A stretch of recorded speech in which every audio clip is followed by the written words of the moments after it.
Hey there, this is Brita from Streak, and I'm going to walk you through our new mail merge features that let you use mail merge for more marketing contexts like sending onboarding campaigns, promotional series, newsletters, whatever you like.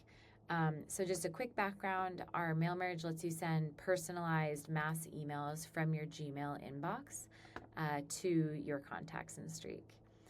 So the new features are here under the Advanced tab, and they allow you, like I mentioned, to send more of a marketing sequence.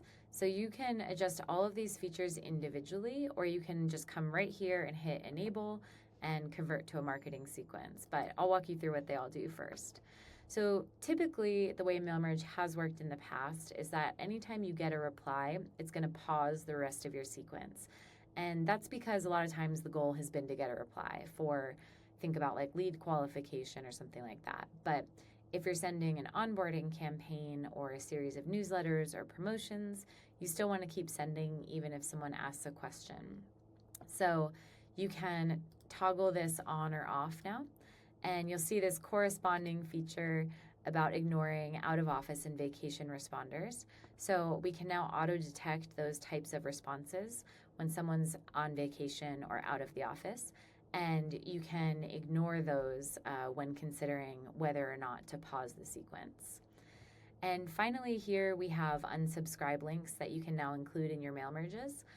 These should pretty much always be turned on. You should always include an unsubscribe link unless it's a transactional solicited email, but be sure to check your local laws and make sure you're complying. So all of these can be combined to make a marketing sequence. And so like I said, you can just click enable. And what this is going to do is send each message as a new thread. And we'll take a look at that in just a second. Include unsubscribe links and ignore replies. So if we hit continue, it's going to configure that automatically for us.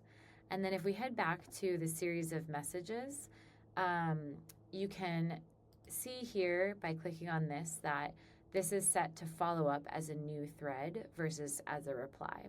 So the difference there is a new thread is going to be a whole different email in the recipient's inbox, and you can use a new subject line.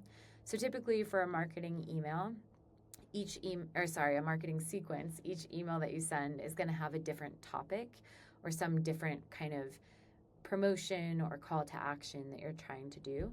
And that's why you'd want to use it this way.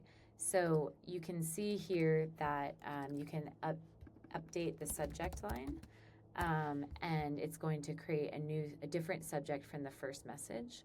Whereas if we're following up as a reply, it's going to be the same subject because it's threaded in the same email.